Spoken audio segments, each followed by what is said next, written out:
Catherine Morgan's hands wouldn't stop shaking. She stood alone in the bridal suite at Rosewood Estate, staring at her reflection in the floor-length mirror. The woman looking back wore a dress that cost more than most people's cars. Vera Wang. Ivory silk that caught the afternoon light streaming through the French windows. 300 guests waited in the garden below, their murmurs drifting up through the tent fabric like distant thunder. Everything was perfect. Catherine picked up the champagne flute from the vanity. The glass was cold against her palm. She'd barely touched it. Through the window she could see the ceremony arch draped in white roses, the string quartet tuning their instruments, the rows of chairs filled with San Francisco's elite. Her father stood near the entrance checking his watch.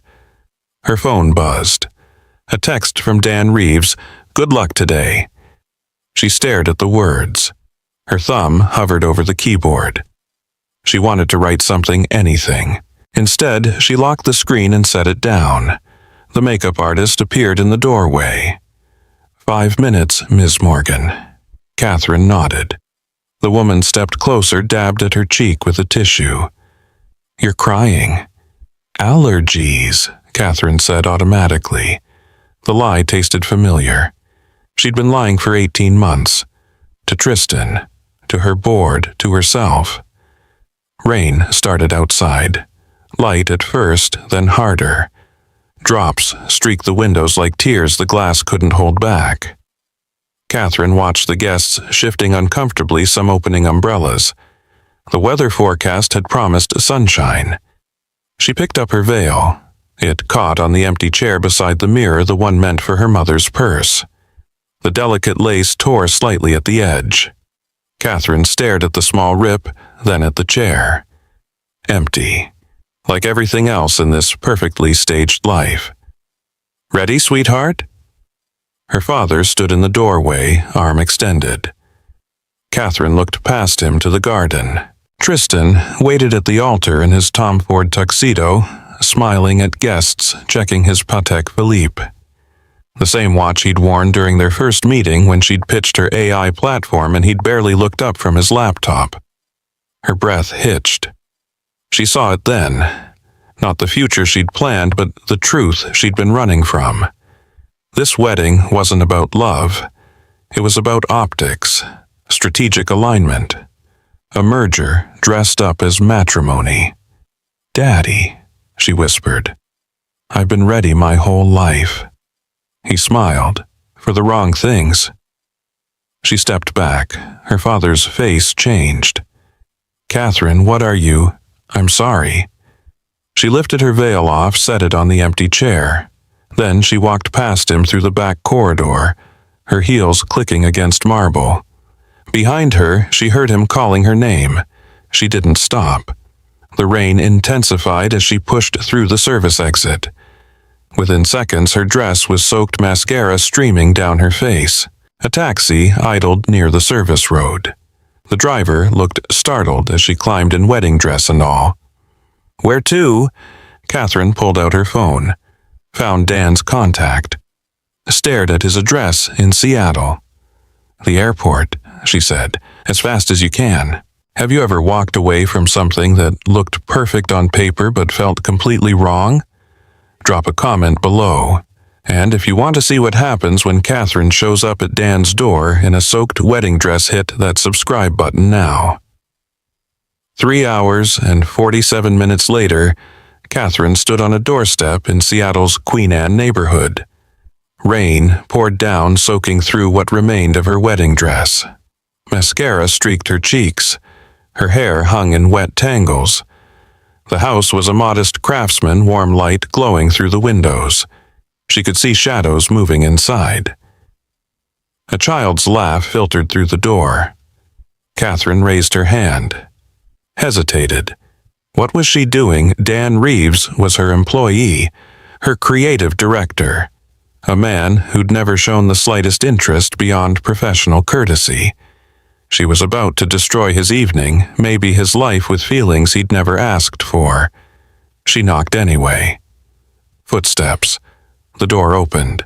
Dan stood there in a worn Seahawks hoodie and jeans, reading glasses perched on his nose.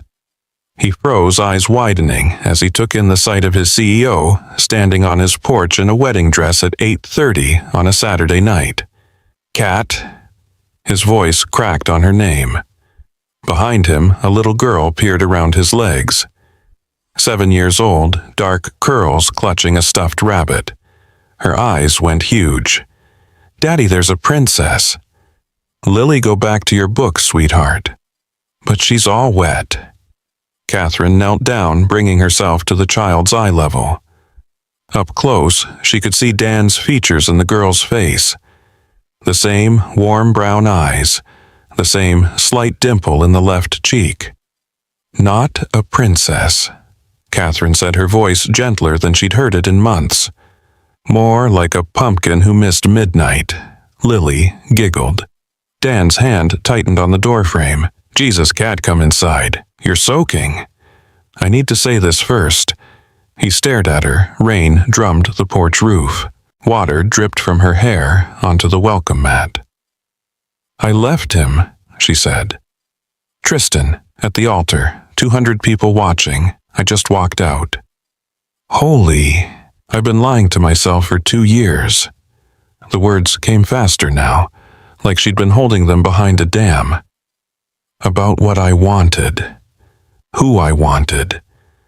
I kept telling myself I could make it work, that love wasn't supposed to feel easy, that marriage was about partnership and respect and shared goals." Dan opened his mouth. She kept going. "But then I was standing there in that bridal suite and all I could think about was you. The way you stayed up all night to help the interns finish their presentation last month. How you never use Emma's name, Lily's mother, to get sympathy or special treatment. How you look at your daughter like she's the only thing in the world that matters. Kat, I couldn't marry someone I didn't trust. Someone who sees me as an acquisition opportunity instead of a person." Lily tugged Dan's sleeve. "Daddy, she's shivering." He stepped back, pulled the door wider. "Inside, now, before you catch pneumonia." Catherine followed him in. The house smelled like vanilla and old books. Children's drawings covered the refrigerator. A half-finished puzzle sat on the coffee table. It was the most lived-in space she'd seen in years. Dan disappeared, returned with a towel and a blanket. "Bathroom's down the hall if you want to. I don't know, not be in a wedding dress. I don't have anything else." "Right, of course." He ran a hand through his hair, a gesture she recognized from stressful client meetings. "I'll find something. Lily, can you show Ms. Morgan where the bathroom is?" The little girl took Catherine's hand without hesitation. Her palm was small and warm. "You have pretty eyes, even with all the black stuff running down." "Thank you. My mommy had pretty eyes too. She's in heaven now." Catherine's throat tightened. "I'm sorry." "It's okay. Daddy says she's watching over us." Lily pushed open the bathroom door. "He cries sometimes when he thinks I'm asleep. Do you cry?" "More than I probably should. Grown-ups cry a lot." Lily said this like she was sharing a profound secret. "They just pretend they don't." After the child left, Catherine stared at herself in the mirror. Her mascara had created dark rivers down her cheeks. Her lipstick was gone. The perfect updo had collapsed into a mess of wet waves. She looked nothing like the polished CEO who'd graced the cover of Forbes last year. She looked real. Dan knocked. "I found some sweatpants and a t-shirt. They'll be big, but thank you." She changed quickly. The clothes smelled like laundry detergent and something distinctly Dan. Clean, uncomplicated. When she emerged, he was making coffee in the kitchen. Lily sat at the table coloring. "Decaf, okay, it's late." "Perfect." He poured 2 mugs, slid one across the counter. His hand shook slightly. Catherine wrapped her fingers around the ceramic, felt the heat seep into her palms. Through the window above the sink, rain continued to fall. The glass reflected her distorted image back at her. "I should explain," she started. "You don't owe me an explanation." "I think I do. I just blew up my wedding and showed up at your house unannounced." Dan pulled out the chair across from her, not the one at the head of the table. That one sat empty, and Catherine noticed how his eyes skipped over it automatically, a habit formed by absence. "You've never even looked at me," he said quietly. Not the way you're looking at me now. I couldn't afford to. Because I work for you. Because I was terrified of what it meant." Catherine stared into her coffee. "Women like me don't get to have doubts, Dan. We don't get to want things that don't make sense on a spreadsheet. Every decision has to be strategic. Every relationship has to serve a purpose. Is that what I am? A purpose? You're the first honest thing I've wanted in my entire life." The words hung between them.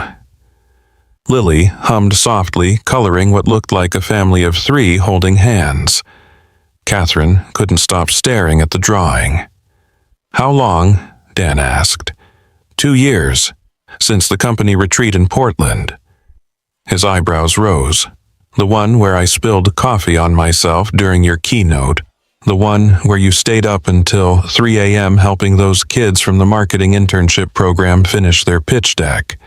Everyone else was at the hotel bar. You chose kindness over networking."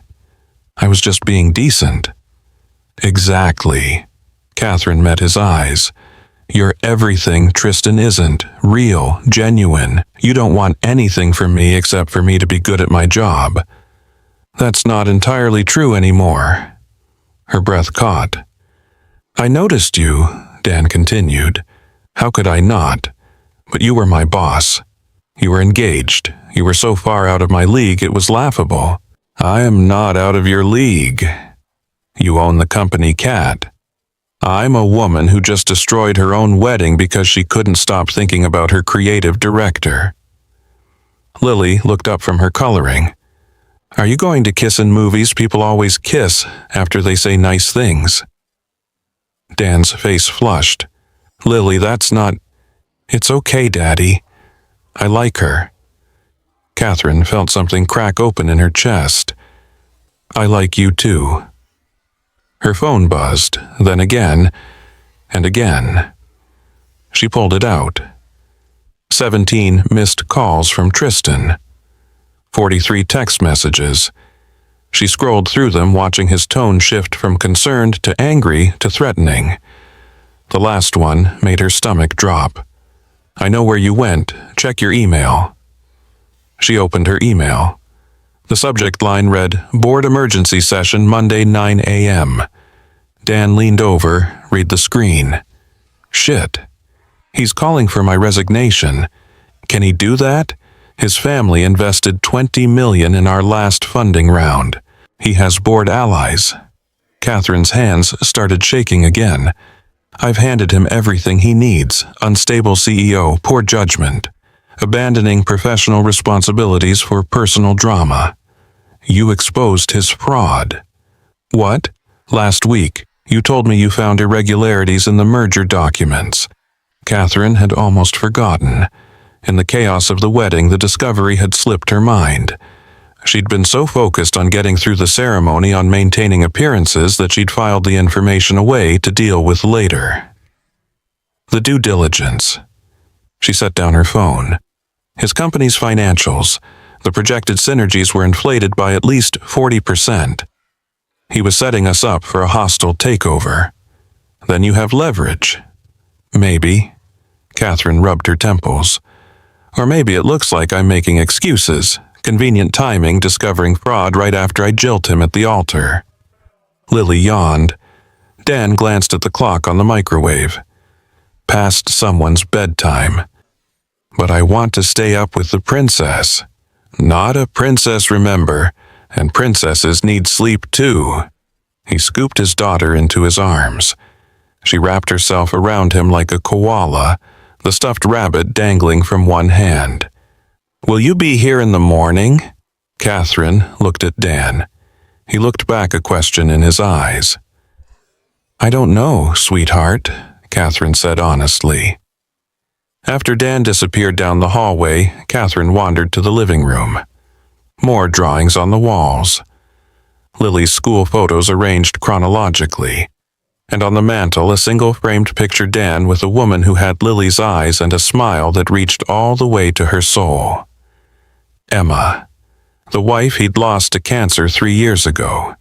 The empty chair at the dinner table suddenly made sense. Catherine picked up one of Lily's drawings from the coffee table.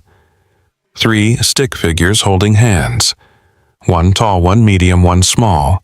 The medium figure wore what looked like a white dress. At the top, in careful crayon letters, "My family." She drew that 3 weeks ago. Catherine jumped.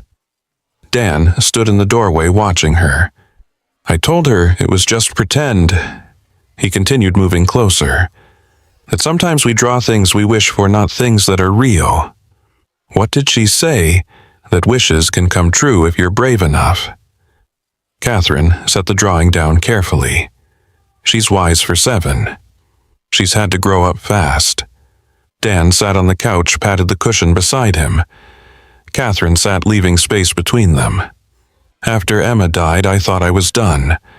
That I'd had my chance at love, and that was it.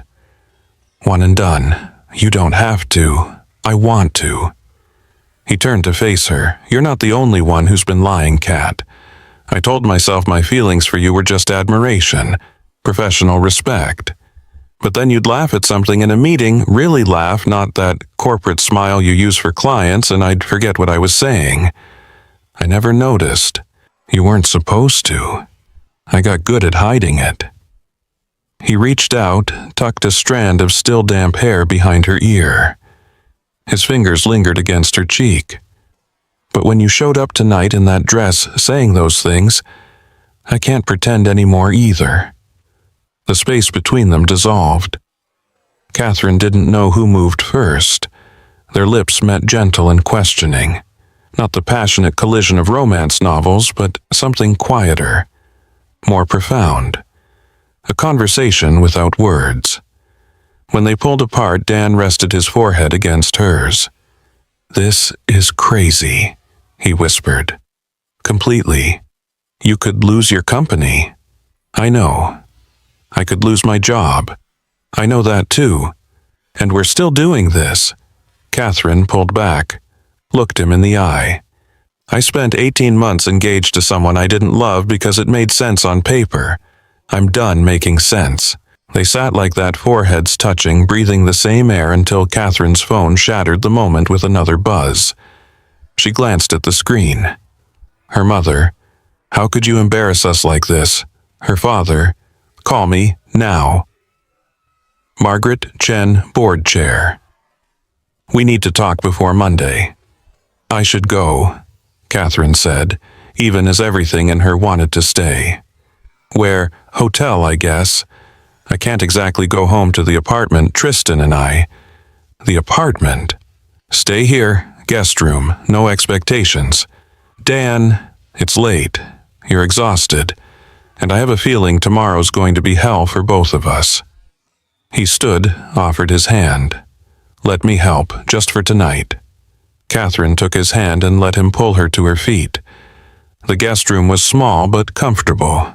Clean sheets, a reading lamp, a window that looked out over the rain-soaked street.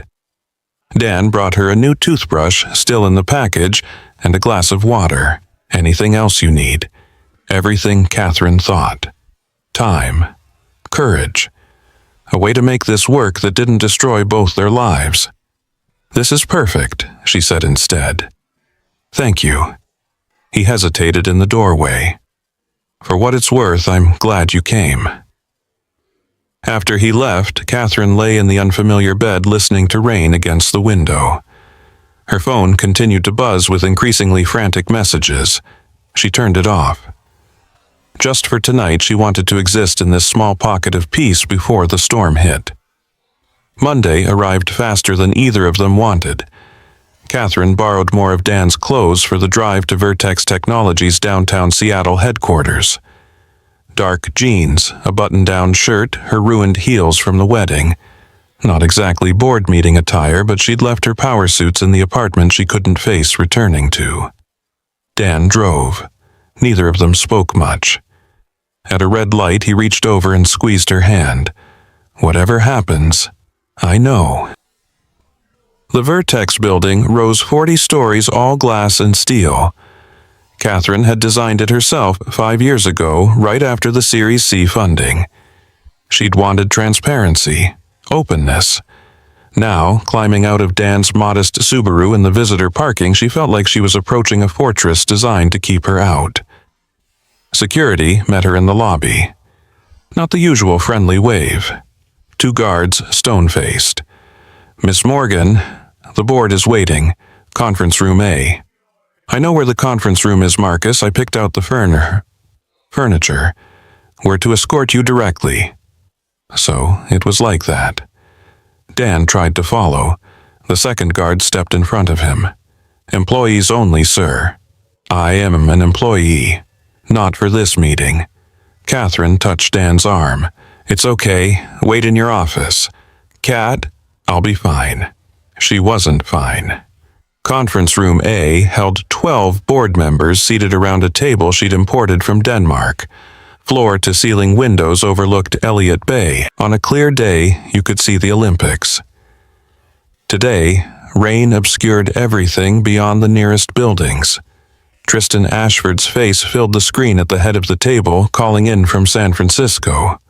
He looked immaculate. Pressed suit, perfect hair, no sign of a man who'd been left at the altar 36 hours ago. Margaret Chen yet sat at Catherine's right hand, expression neutral. That wasn't good. Margaret had mentored Catherine since the company's founding. If she'd turned, "Ms. Morgan," the board secretary's voice was crisp, "please sit." Catherine remained standing. "I'd rather hear the accusations first." Tom Harris, the CFO, cleared his throat. He'd always been Tristan's ally, brought in during the funding round as a condition of the investment. Serious concerns had been raised about your judgment and fitness to continue as CEO. "By whom? By me." Tristan's voice came through crystal clear.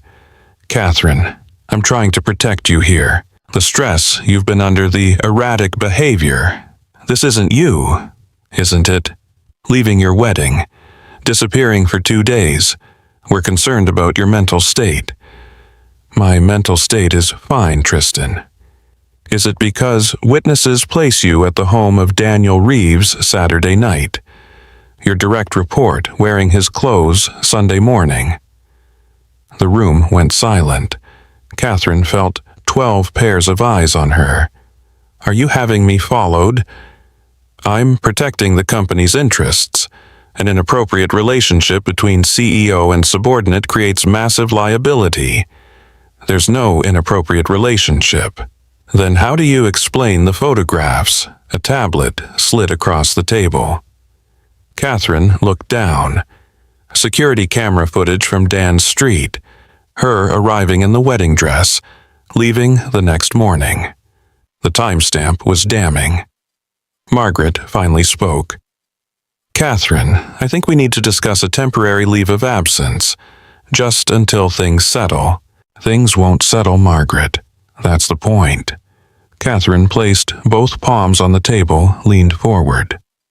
"Tristan isn't concerned about my mental health or the company's reputation. He's concerned that I discovered what he's really been planning." "Here we go." Tristan's sigh was theatrical.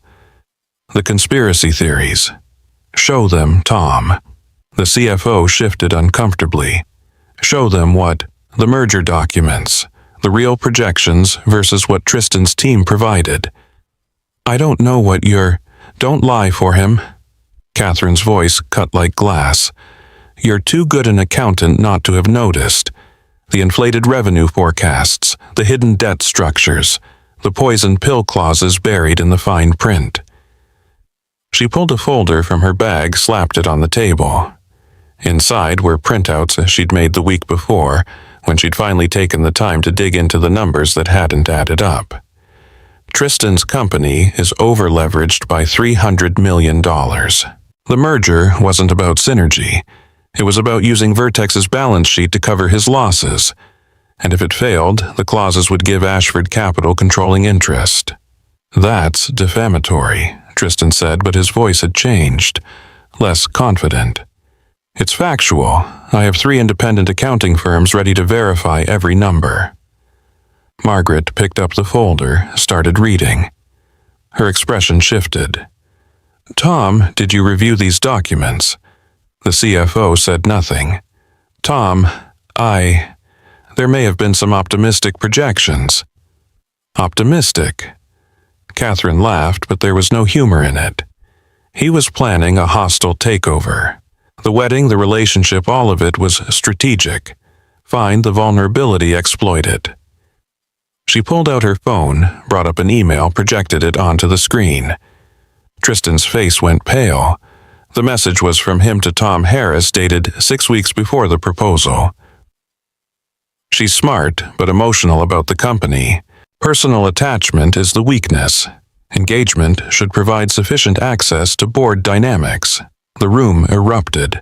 Board members talking over each other. Margaret's face had gone from neutral to furious. Even Tom Harris looked sick.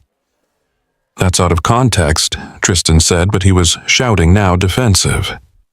Really? What's the context that makes this acceptable? You're unstable, Catherine. Everyone can see it. This paranoid narrative. Stop. Margaret's voice cut through the chaos. She stood, and the room fell silent. I've served on this board for 4 years. I've watched Catherine build Vertex from a Series A startup to a market leader. I've never once questioned her judgment. She turned to face Tristan's image on the screen. But I'm questioning yours. This email alone is grounds for investigation, combined with these financial discrepancies. She looked around the table. I move that we suspend all merger negotiations pending a full forensic audit, and that we retain Catherine as CEO with our full support. Seconded, said another board member. All in favor. 10 hands rose. Only Tom Harris abstained. Tristan's connection suddenly dropped. Catherine's knees went weak. She gripped the table to stay upright. Margaret walked over, put a hand on her shoulder. You should have come to me first. I was going to. After the wedding, I thought I could handle it quietly. Instead, you blew up your life spectacularly. The older woman's expression softened. But sometimes that's what integrity requires. After the board members filed out, Catherine stood alone in the conference room. Through the window, the rain had stopped. Weak sunlight broke through the clouds, turning the wet glass into a prism. Her phone buzzed. Dan. You still employed? She smiled despite everything. Somehow. Good. Lily wants to know if you're coming for dinner. Catherine looked out at the city. Her city. The company she'd built. The life she'd almost traded for something that looked right on paper. I'll be there, she typed back. Then she walked out of the conference room past the security guards who now nodded respectfully and took the elevator down to the creative floor. Dan's office door was open.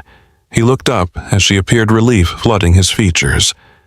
Hey yourself. So, it went okay.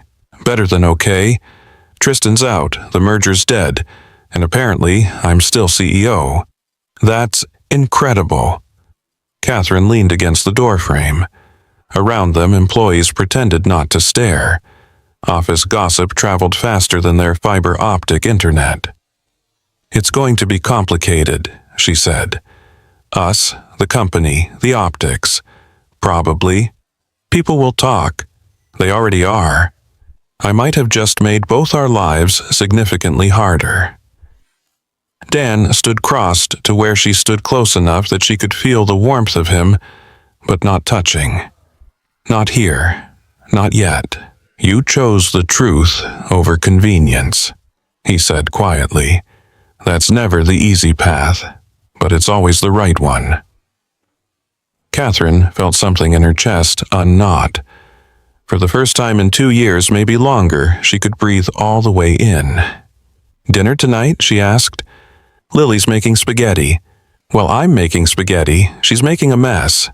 Sounds perfect. As Catherine walked back to her office, she passed a window overlooking the city. Her reflection stared back, no longer distorted or hidden behind glass walls. Just her. Real and flawed and finally honest. Her phone buzzed one more time. Her mother. "We need to talk about what you've done to this family." Catherine deleted the message. Some conversations could wait, some might never happen, and that was okay too. She had dinner plans with a man who saw her, really saw her, and his daughter who drew wishes in crayon and believed they could come true. For now, that was more than enough. The whispers started Tuesday morning. Catherine arrived at Vertex at 7:30 earlier than usual, hoping to avoid the stairs. It didn't work. Employees fell silent as she passed conversations dying mid-sentence. In the break room, someone had left a tabloid on the counter. Tech CEO ditches billionaire groom for employee. The photo was grainy but recognizable. Her in Dan's Seahawks hoodie, leaving his house Sunday morning. She grabbed the paper, dropped it in the recycling, and poured coffee she didn't want. Ignore them. Margaret appeared beside her, fixing her own cup. The board chair looked tired, lines around her eyes that Catherine hadn't noticed before. Hard to ignore when it's everywhere. Give it a week, something else will be scandalous. Margaret added cream, stirred slowly. Although I should warn you, Tristan's family pulled their investment. $20 million effective immediately. Catherine's hand stilled. Can they do that? Their lawyers found a morality clause, vague enough to be useful. Margaret met her eyes. The stock's going to drop, probably 10-15%, maybe more. How bad? We'll survive, but there'll be layoffs, budget cuts, angry shareholders. Catherine set down her mug. This is my fault. This is Tristan being vindictive. There's a difference. Margaret touched her shoulder briefly. Board meeting next Monday. Emergency session. Some members want to discuss leadership changes. They want me out. They want certainty. Show them you can handle this, and they'll back you. Show weakness. She didn't finish. Didn't need to. After Margaret left, Catherine stood alone in the break room.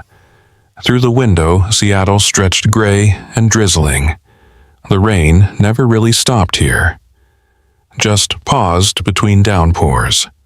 Her phone buzzed. Dan. Client presentation at 2. Wish me luck. She replied, "You've got this," and she walked to her office, closed the door, and prepared for the storm. Dan's presentation was scheduled for conference room C. The client was Patterson Industries, a manufacturing giant considering a full rebrand. 6 months of pitches, revisions, and late nights had led to this moment. He arrived at 1:45. The room was already set up. His laptop connected to the projector, notes arranged on the table. He'd rehearsed this pitch 17 times.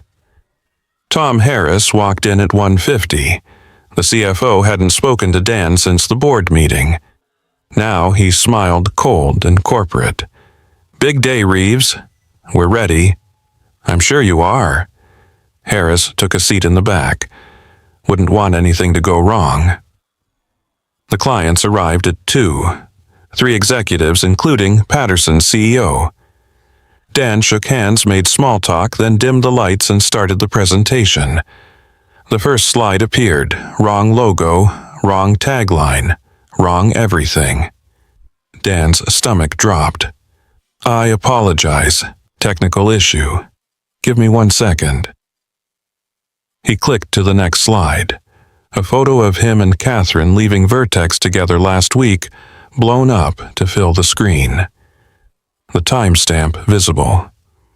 Her hand on his arm. The room went silent. "That's not..." Dan fumbled with his laptop. "Someone accessed my files." He pulled up the original presentation on his computer screen. Everything was there. Perfect. but the version on the projector kept showing altered slides, fake data, embarrassing images, errors that made him look incompetent. Harris stood. Perhaps if Mr. Reeves spent less time on personal matters and more time on quality control, we wouldn't be wasting Patterson's time. Someone sabotaged this. Dan's voice stayed level, but his hands shook. These aren't my slides. Of course not. Nothing's ever your fault. The Patterson CEO cleared his throat. Maybe we should reschedule. No. Dan disconnected his laptop, pulled up the files from his personal cloud storage, projected them from his phone. Here's the actual presentation, 30 seconds to load. While they waited, he turned to face the room.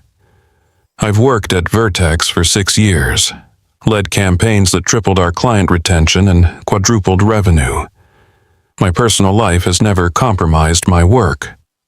He looked directly at Harris, but apparently some people would rather sabotage a colleague than let him succeed. The presentation loaded. Dan talked for 40 minutes straight, no notes, every statistic memorized. He'd lived and breathed this campaign. No amount of interference could take that away. When he finished, Patterson's CEO nodded slowly. Impressive, both the work and the recovery. After the clients left, promising to be in touch, Dan packed his laptop. Harris lingered by the door. That was a mistake, Reeves. Which part? Doing my job well or not, letting you ruin it. Choosing her over your career. I didn't choose anything. Catherine and I are colleagues. Is that what you call it? Harris smiled. Enjoy it while it lasts. She'll throw you under the bus the second it's convenient. Dan waited until the CFO left. Then he sat in the empty conference room staring at his reflection in the black screen of the projector. His hands were still shaking. His phone rang. Catherine. How'd that go? Someone replaced my presentation with garbage. Photos of us. Fake data. Silence. Then Harris. Probably. I pulled it off, but barely. I'm sorry. Don't be. I'm the one who... He stopped. What was he? They hadn't defined this thing between them, hadn't had time. I knew what I was getting into. Did you? Because I'm not sure I did. Her voice sounded small, tired. Dan closed his eyes. Movie night still on for Friday, he asked. You sure that's a good idea? Lily's been asking about you all week. Drew another picture. This one has you wearing a crown made of stars. Catherine laughed, soft and sad. I'm not royalty, Dan. Tell that to a 7-year-old with a crayon. Friday evening, Catherine stood outside Dan's house holding a bottle of wine and fighting the urge to run. Every headline this week had been worse than the last. The stock had dropped 12%. 3 board members called for her resignation. Her mother left 17 voicemails she hadn't returned. The door opened before she could knock. Lily stood there in pajamas patterned with dinosaurs, grinning. You came, I promised, didn't I? Daddy said you might be too busy being important. Never too busy for you. Inside, the house smelled like butter and tomato sauce. Dan appeared from the kitchen spatula and hand hair must. He'd changed from his work clothes into jeans and a faded Pearl Jam t-shirt. Catherine had never seen him look more attractive. Hey! Hey yourself! They stared at each other. Lily grabbed Catherine's hand. Come see my room, I cleaned it and everything. The child's bedroom was exactly what Catherine expected. Books everywhere. A telescope by the window. Drawings covering every available surface. And on the wall above the bed a new picture, 3 people holding hands under a night sky. Stars and planets swirling around them. That's us, Lily explained unnecessarily. You, me, and Daddy. I made you a scientist because you're smart. It's beautiful. Do you have kids? The question hit harder than expected. No. Did you want them? Catherine knelt down to Lily's level. I used to, but then I got busy with work and everyone told me I had to choose. Career or family, not both. That's dumb. Very dumb. My mommy was a doctor and a mom. She did both until she got sick. Lily touched the drawing gently. Daddy says she would have liked you. Catherine's throat tightened. You think so? Yeah, because you make him smile different. Not the sad smile, the real one. Dan called from the kitchen. Pizza's ready. They ate on the living room floor, paper plates balanced on their knees, Frozen, playing on the TV for what Dan claimed was the millionth time. Lily sang along to every song slightly off-key but enthusiastic. Catherine found herself mouthing the words too. You've seen this before, Dan observed. Maybe once or twice. Liar, you know all the words to Let It Go. It's a cultural phenomenon, everyone knows the words. Halfway through the movie, Lily fell asleep between them, head on Catherine's lap, feet sprawled across Dan's legs. Catherine froze, afraid to move and wake her. She does that, Dan whispered. Uses people as furniture. I don't mind. They sat in silence watching Anna and Elsa reconcile on screen. Catherine stroked Lily's hair absently. It was soft, baby fine, curling slightly at the ends. The little girl sighed in her sleep, burrowing closer. Can I ask you something? Dan said quietly. Anything. Do you regret it? Walking away from Tristan, the merger, all of it? Catherine thought about the question. Really thought. Her stock options were worth 40% less than last week. Half the board wanted her gone. Industry blogs questioned her stability. Her family wasn't speaking to her. No, she said, not for a second. Even with everything that's happened, especially with everything that's happened. She looked down at Lily, then at Dan. I spent 15 years building a company, making something from nothing. I was proud of that, but I never felt, like I mattered, not as a person, just as a CEO, a figurehead. Someone useful. She blinked back tears. Here with you two, I feel like I matter because of who I am, not what I produce. Dan reached across Lily's sleeping form, took Catherine's hand. His palm was warm, calloused from weekend woodworking. Real. You've always mattered, Cat. I'm starting to believe that. After they carried Lily to bed, tucking her in with the stuffed rabbit and a kiss on the forehead, Dan walked Catherine to the door. Rain had started again, gentle against the windows. The sound was soothing now, not ominous. I should go. Or you could stay. Catherine's breath caught. Dan, not like that. I just meant, it's late. The guest room's still made up. And honestly, I like having you here. People will talk. They're already talking. It could make things worse, or it could make things better. He stepped closer, close enough that she could see the flecks of gold in his brown eyes. I'm tired of pretending this isn't happening, Cat. Aren't you? She was. God, she was so tired of pretending. One condition, she said. What? No more hiding. If we do this, we do it honestly. No sneaking around, no secret meetings. I won't let you become collateral damage in my mess. Our mess. We're in this together. He leaned in slowly, giving her time to pull away. She didn't. Their second kiss was different from the first. Less tentative, more certain. His hand cupped her face thumb, brushing her cheekbone. She gripped his shirt, pulling him closer. When they finally broke apart, both breathing hard, Dan rested his forehead against hers. Stay. Okay.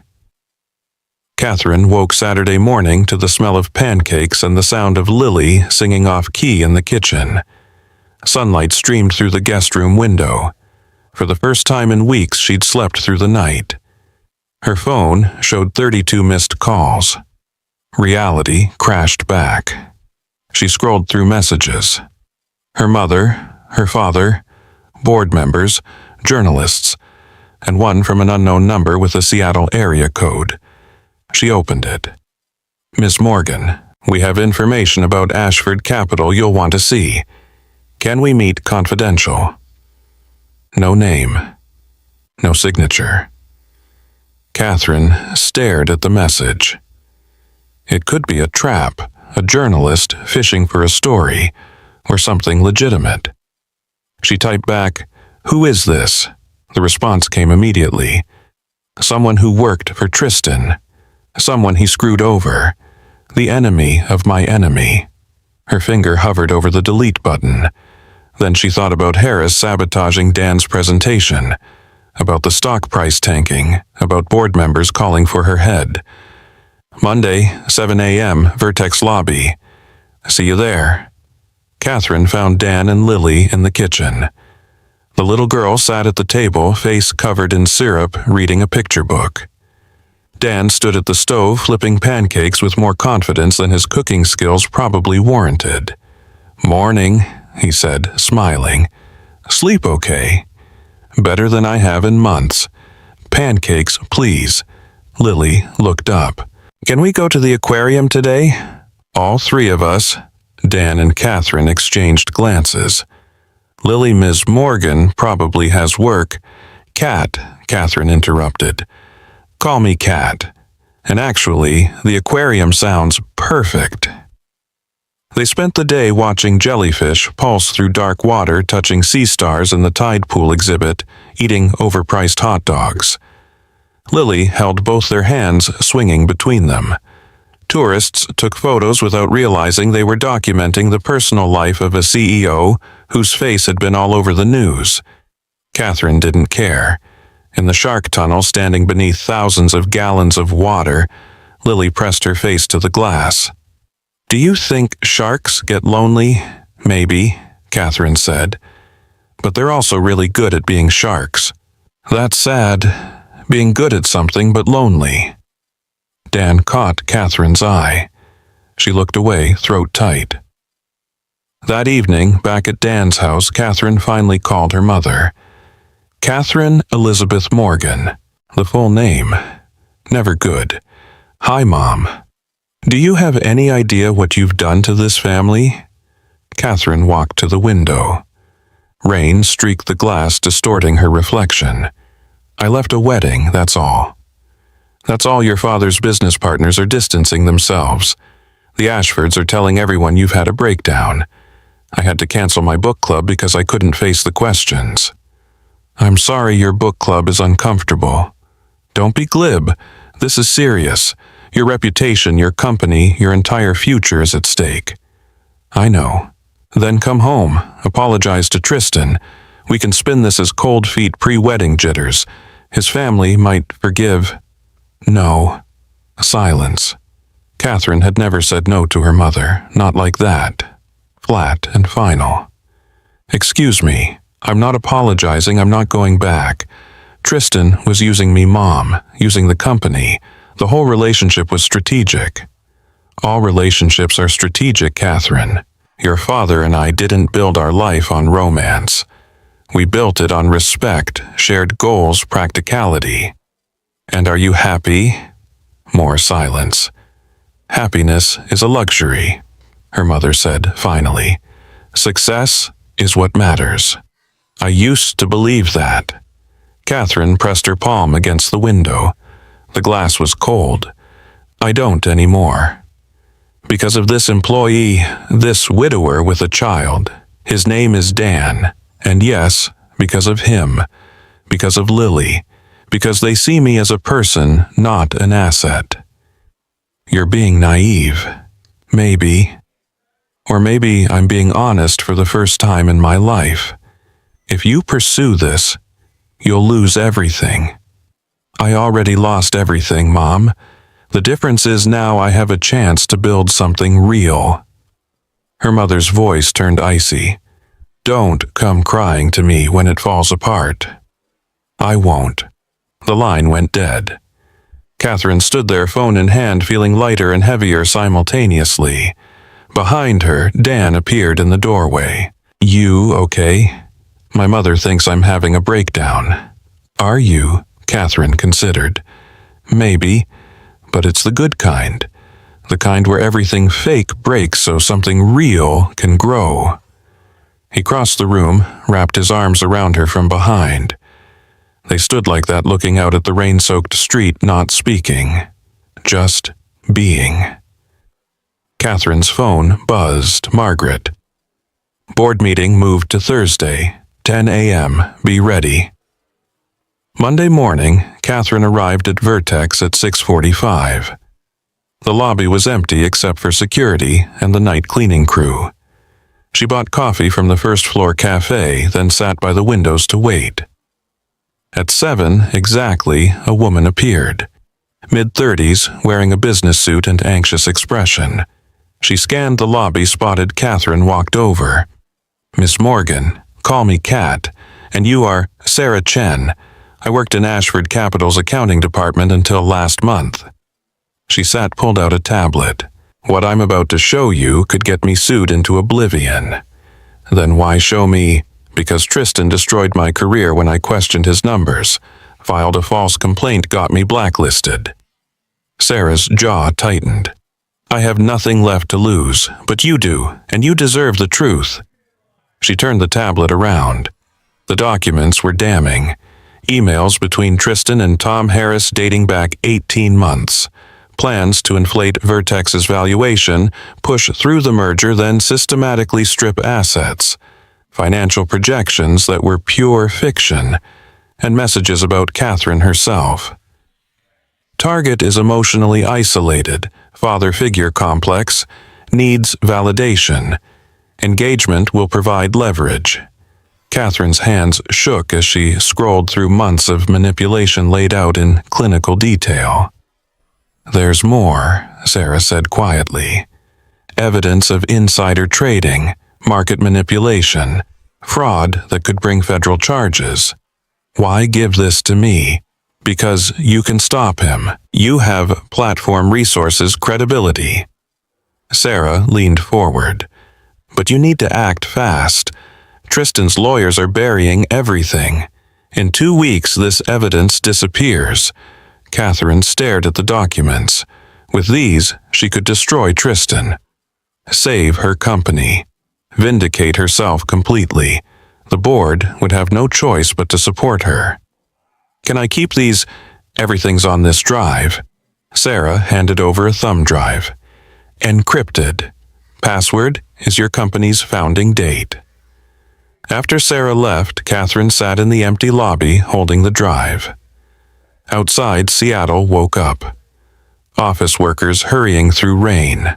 Buses rumbling past. The city she'd claimed as her own when she moved here 8 years ago, young and hungry and certain. She'd been so certain of everything back then. Her phone rang. Unknown number. "Hello, Catherine Morgan," a man's voice, professional. "This is David Park from the Seattle Times. I'm running a story about your relationship with Daniel Reeves and the impact on Vertex Technologies. Would you like to comment?" "No comment." "Sources say the board is planning to force your resignation, that your judgment has been compromised by personal entanglements. Care to respond?"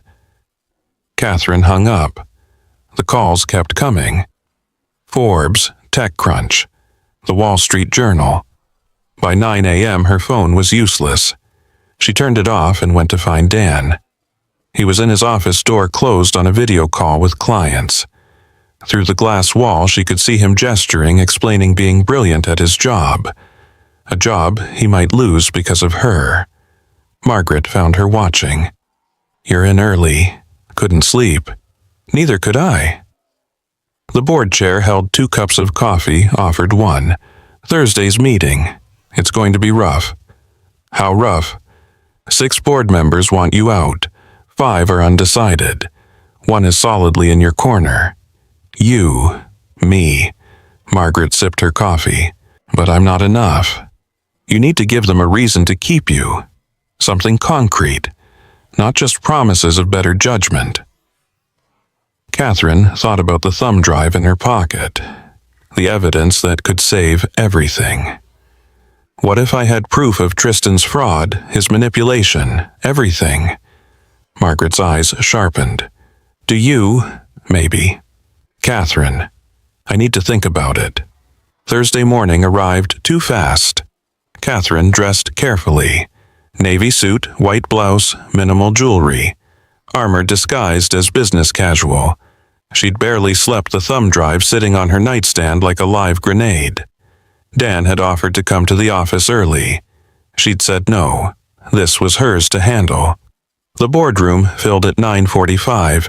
12 members, all in their designated seats. Tom Harris sat smugly beside his allies. Margaret held the center expression neutral. The windows overlooked Elliott Bay Gray and choppy under wind-driven rain. At 10, Margaret called the meeting to order. We're here to discuss leadership of Vertex Technologies, specifically concerns about Miss Morgan's continued fitness as CEO. She looked at Catherine. The floor is yours. Catherine stood. 12 pairs of eyes tracked her movement. She thought about Sarah Chen blacklisted and desperate. About Dan sabotaged in his own workplace. About Lily drawing families in crayon. About the woman who'd run from her wedding because she couldn't fake it anymore. I made mistakes, she said. I let my personal life become public in ways that hurt this company. I should have handled my engagement with Tristan more privately. Should have seen the warning signs earlier. Should have protected all of you from this chaos. She paused, pulled the thumb drive from her pocket. This contains evidence of Tristan Ashford's fraud. His plans to destroy Vertex, his manipulation of our merger, our numbers, our trust. With this, I can prove everything. Vindicate myself. Make him pay. Tom Harris went pale. Several board members leaned forward. But, Catherine continued, this evidence was obtained by a whistleblower who trusted me to use it responsibly. Someone who's already lost their career fighting Tristan. If I use this, I expose them to lawsuits, retaliation, possibly criminal charges. She set the drive on the table. I won't do that. I won't protect myself by destroying someone else who was brave enough to tell the truth. Catherine, Margaret said carefully. Without this evidence, I know. You'll probably vote to remove me, and maybe that's right. Maybe I'm not fit to lead if my judgment is this clouded by principle. She looked around the room. But I'd rather lose my position than lose my integrity. Tom Harris stood. This is absurd. You're telling us you have proof but won't show it convenient. Sit down, Tom. Margaret's voice cut like ice. She's manipulating. I said, sit. The CFO sat.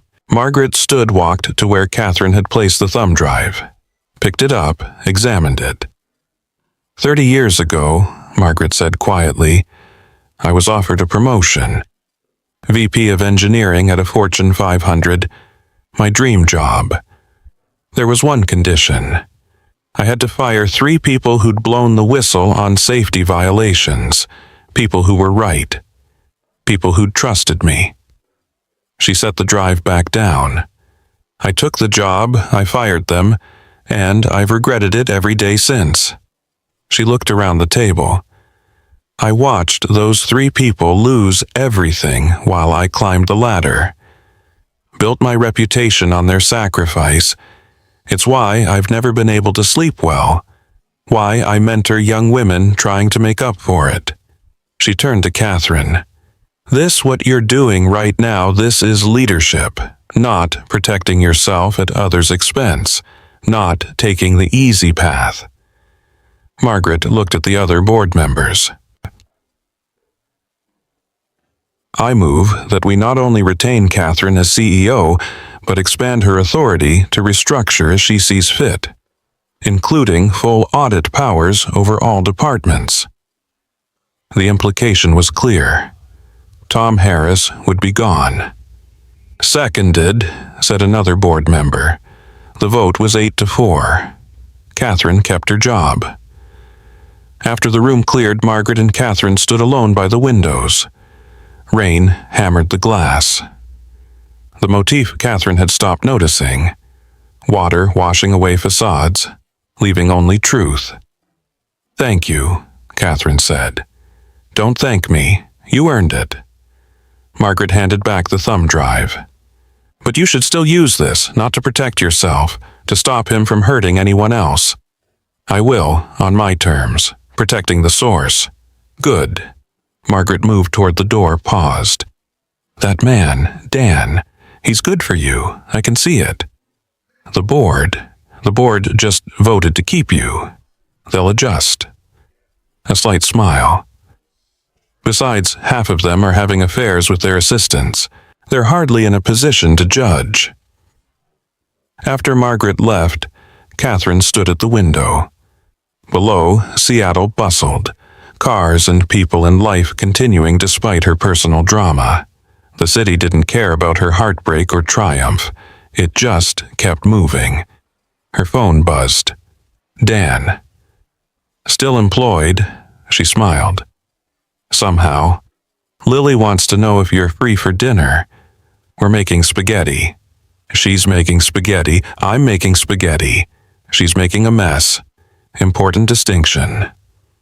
Catherine looked at her calendar. 3 meetings this afternoon. Calls with investors. A crisis management session with PR. The responsible thing would be to work late. Fix everything. Prove she could handle both company and personal life. Instead, she typed, "I'll be there at 6. Because that was the thing about choosing truth over convenience. You had to keep choosing it. Every day. Every decision. Even the small ones. Especially the small ones. 3 months later, Catherine stood in her corner office watching snowfall over Seattle. The first of the season. Fat flakes drifting past the 40th floor, turning the city soft and quiet. Her reflection in the window looked different now. Same face, same professional blazer, but something had shifted in her eyes. Less guarded. More present. Behind her, the door opened without knocking. Only one person did that anymore. "You're coming tonight, right?" Margaret stepped in tablet under her arm. "The holiday party.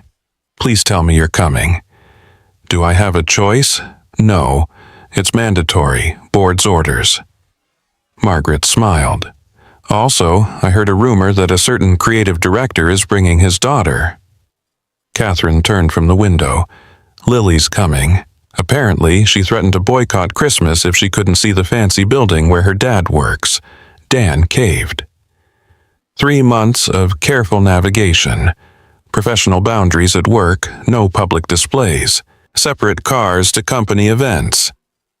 They'd been cautious. Deliberate. Building something real while the world watched for them to fail. It had been the longest, best 3 months of Catherine's life. "I'll be there," she said. The party started at 7. Catherine changed in her office, swapping the blazer for a silk blouse the color of deep water. Nothing too formal. Nothing that screamed trying too hard. By 7:15, the rooftop garden was packed. Vertex's entire staff, plus board members and key investors. White lights strung between planters. A bar serving craft cocktails. The Space Needle visible in the distance lit up against the dark sky. Snow fell gently, melting on contact with warm skin. Catherine made the rounds, talked quarterly projections with investors. Laughed at the VP of Sales's terrible jokes. Accepted compliments on the stock price, which had climbed back to pre-scandal levels after news broke of Ashford Capital's federal investigation. She didn't see Dan anywhere. Then Lily appeared, weaving through the crowd in a red velvet dress hair and elaborate braids. She spotted Catherine and ran. Catherine knelt, caught the little girl in a hug. "Look at you. So fancy. Daddy did my hair. It took forever." Lily pulled back, examined Catherine's face seriously. You look pretty, like a mermaid. Mermaids are pretty. The best kind of pretty, magic pretty. Dan emerged from the crowd carrying 2 cups of hot chocolate. He'd traded his usual casual wear for dark slacks and a sweater that made his eyes look impossibly warm. When he saw Catherine, his expression did something that made her forget they were in public. Hey yourself. They stood there 3 feet apart, drinking each other in, while Lily commandeered both hot chocolates. This is weird, right? Dan said quietly. Seeing you here, like 2 worlds colliding. Good weird or bad weird? Definitely good. Lily tugged Catherine's hand. Can you show me your office? Daddy says you have a big desk and windows everywhere. I don't know if that's... Please, I want to see where you work, where you do important things. Catherine glanced at Dan. He shrugged, smiled. She's been asking all week. They took the elevator down to the executive floor. Lily pressed her nose to the glass walls, watching the city shrink below them. Catherine's office was dark, just the ambient light from downtown filtering through the windows. Whoa! Lily walked straight to the glass, placed both palms against it. You can see everything. Most days, yeah. Do you get lonely, up here by yourself? Catherine joined her at the window. Their reflections overlaid the city lights. Sometimes, less lately. Because of Daddy. Because of both of you. Lily turned, looked up at her with those serious brown eyes. Are you going to be my mom? Catherine's breath caught. Dan moved closer but didn't intervene, letting his daughter ask the question she'd been holding. Would you want that? Catherine asked carefully. I already draw you that way, in all my pictures. Lily pulled a folded paper from her dress pocket. See, the drawing showed 3 figures on a rooftop, snow falling around them. Stars overhead, the tallest figure kneeling holding something small, the middle figure smiling, the smallest figure jumping with arms raised. Catherine's hands shook as she held the paper. When did you draw this? Last week. It's what's going to happen. I can feel it. Dan cleared his throat. Lily, sweetheart, maybe we should... It's okay, Daddy. She knows. Lily looked at Catherine. Right, you know. And somehow impossibly Catherine did know, had known since that first movie night, falling asleep between them on the couch. Since Lily called her mom by accident 2 weeks ago, then burst into tears, terrified she'd messed everything up. Since Dan held her through a panic attack about the board meeting, steady and certain. She knew. Yeah, Catherine whispered. I know. Lily grinned, then skipped to the door. I'm going to get more hot chocolate. You two should talk. After she left, Catherine and Dan stood in the semi-darkness. Snow continued falling outside. The city blazed below them, and between them, possibility hummed like electricity. She's not subtle, Dan said. Never has been. I didn't put her up to that. I know. He moved closer. Close enough that Catherine could smell his cologne, see the nervous pulse in his throat. But for the record, I've been carrying this around for 2 weeks. He pulled a small box from his pocket. Catherine's heart stopped. I'm not offering a merger, Dan said quietly, or synergy, or strategic partnership. He opened the box, inside a simple ring, white gold single stone, nothing ostentatious. Just us, if you want that. Dan, I know it's fast. I know we're still figuring things out. I know there are 1,000 reasons to wait. He took her hand. But I spent 3 years after Emma died thinking I'd had my shot. 1 chance at love. Done. And then you showed up in a wedding dress at 9 p.m. in the rain, and I realized I was wrong. Love isn't limited. It's not a one-time offer. Catherine couldn't speak, couldn't breathe. could only stare at this man who saw her, really saw her, and chose her anyway. "You don't have to answer now," Dan continued. "You don't have to answer ever. I just needed you to know that I'm in this, completely, for however long you'll have me." "Yes." "What, yes?" Catherine laughed through tears. "Did you actually think I'd say anything else? I thought you might need time to think about—" She kissed him.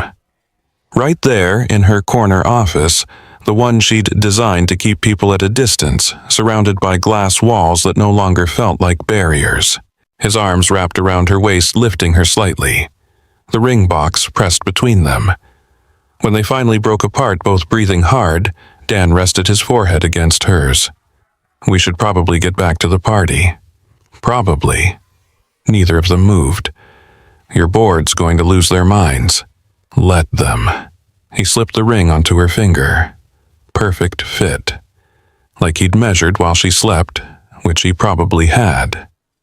Catherine held up her hand, watching light catch the stone. "It's beautiful." "It was Emma's grandmother's. She made me promise before she died that I'd find someone else. Someone who made Lily happy."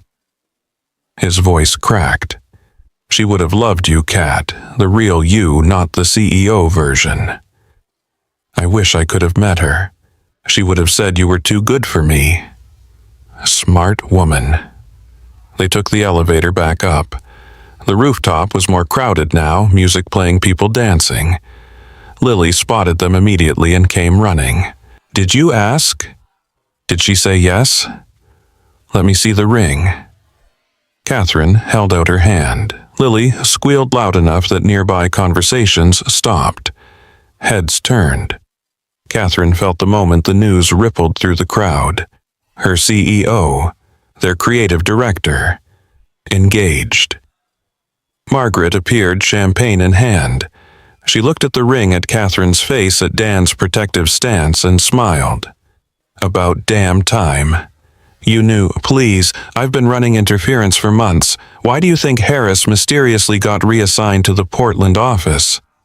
Margaret raised her glass. "Congratulations, both of you." Other employees approached, hesitant at first, then warming, offering congratulations, asking to see the ring, sharing their own engagement stories. The wall between CEO and staff, the one Catherine had built so carefully, crumbled. It felt like freedom. At 8:30, Lily started yawning. Dan checked his watch. Past bedtime. "Can Kat come home with us?" "Lily, please. Just tonight we can watch a movie, and she can sleep in the guest room and make pancakes in the morning." Catherine looked at Dan. He looked back, a question in his eyes. This was the line. Going home together, publicly, no more pretense of separation. If she left with them now, everyone would know. The gossip would start fresh. Her personal life would become company property again. "Let me grab my coat," she said. They walked to the parking garage together, Lily between them, holding both their hands. Snow fell heavier now, accumulating on sidewalks, turning Seattle into something softer than itself. Dan's car was covered in white. He brushed off the windshield while Lily climbed in back, already half asleep. Catherine sat in the passenger seat, watched him work, and felt something settle in her chest. Peace. That's what this was. Finally. The drive to Queen Anne took 20 minutes through snow-slowed traffic. Dan parked in the driveway. The house looked exactly as it had 3 months ago. Same warm lights. Same sense of home. But Catherine was different now. Not a desperate woman in a wedding dress. Not someone running from one life into another. Just herself. Choosing this. Choosing them.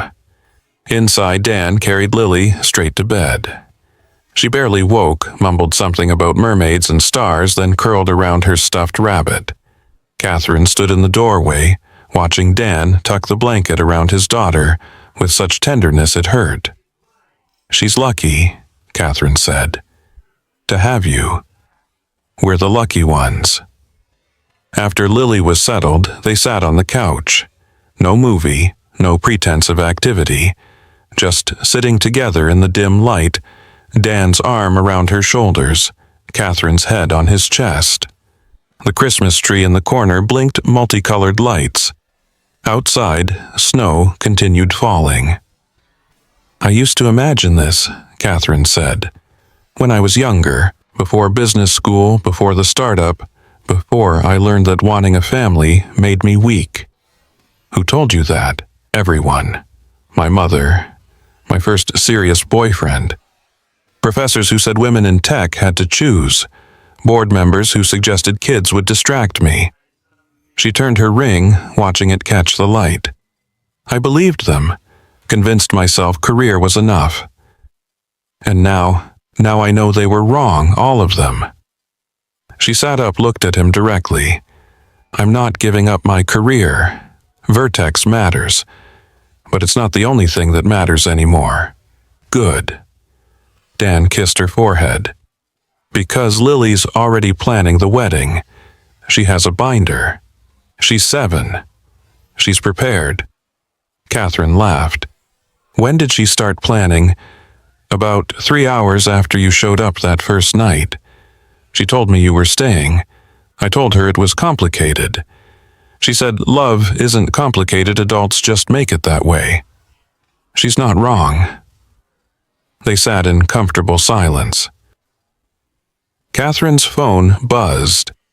A text from her father, the first communication in 3 months. "Your mother told me about the engagement. Congratulations. We should talk." She showed Dan.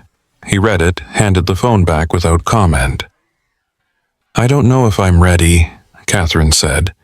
"You don't have to be, not yet. They'll want to meet you, interrogate you, make sure you're suitable. I'm a widowed single dad who works for his fiancée. I'm probably not their idea of suitable. You're perfect. I'm really not. Perfect for me, then." Dan pulled her closer.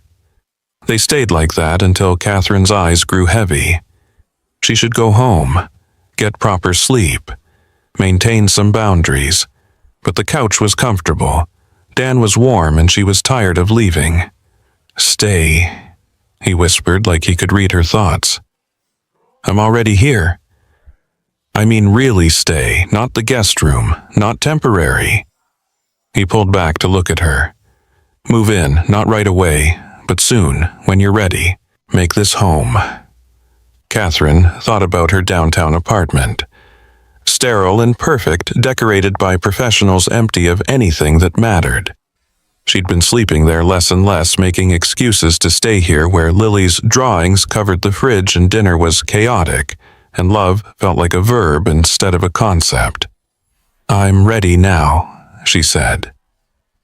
2 months later, Catherine stood in a small chapel on San Juan Island, wearing a dress that actually felt like hers. Ivory silk, simple cut, no train to trip over. Her hair, loose, minimal makeup. She looked like herself. Margaret adjusted the veil, thin and delicate, nothing like the elaborate lace from the Napa wedding. Nervous, terrified. Good terrified or bad terrified, the best terrified. Catherine touched the small bouquet of wildflowers. "Is that weird? Being scared of something you want? That's how you know it's real. The things worth having are always a little scary." Through the window, Catherine could see the water. Gray-blue under overcast skies. Rain threatened but hadn't started. The island smelled like pine and salt and possibility. 30 people waited in the chapel. Not 300. Just the ones who mattered. Dan's sister and her family. A few close friends from Vertex. The board members who'd stood by her. And in the front row, surprising everyone, including Catherine, her parents. Her father had called 2 weeks ago, asked to walk her down the aisle, said her mother wanted to try again to understand. Catherine had said yes, tentatively protecting herself while leaving the door open. Now, her father stood in the doorway offering his arm. "You look beautiful, sweetheart." Thanks, Dad. I'm sorry for not understanding before, for making you think you had to choose. Catherine squeezed his hand. I'm sorry, too, for shutting you out. Ready, she looked past him to the chapel. Dan waited at the altar in a charcoal suit, Lily beside him in a white dress with purple flowers. The little girl bounced on her toes, barely containing excitement. Yeah, Catherine said. I'm ready. The processional was short. Just 20 steps to transform her life again, but this time towards something instead of away from it. Dan's face when he saw her approaching, the way his eyes filled with tears he didn't bother hiding, made every step feel inevitable. Lily couldn't wait for her cue. She launched forward, threw her arms around Catherine's waist. You look like magic. You look like starlight. Catherine whispered back. The officiant, a friend of Dan's from college, smiled at the crowd. We're here to witness the marriage of Catherine and Daniel, but really, we're here to celebrate a family choosing each other, which is the best kind of family there is. Dan took Catherine's hands. His fingers trembled slightly. I wrote vows, he said. Practiced them 17 times. But standing here, all I can think is thank you. Thank you for being brave enough to choose this, to choose us, when you could have chosen the easier path. Catherine's throat tightened. I promise to stand beside you, Dan continued. Not in front, not behind. To build a life where we're all allowed to be imperfect. Where work matters but doesn't consume us. Where Lily sees that love means partnership. His voice cracked. And to never take for granted that night you showed up at my door and changed everything. Catherine wiped her eyes, took a breath. I've spent my whole life being told what success looks like, she said. Corner office, board seat, stock options, and I achieved all of it. But I was empty, performing a version of myself I thought the world wanted. She looked at Lily, then back at Dan. You showed me that success is having the courage to be real, to want things that don't fit on a resume, to build something that can't be measured in quarterly earnings. She smiled through tears. I promise to never again let fear of failure keep me from reaching for happiness, to show Lily that strength isn't about power, but about vulnerability, and to remind you every day that you're enough exactly as you are. The officiant pronounced them married. Dan pulled her close, kissed her like they were the only two people in existence.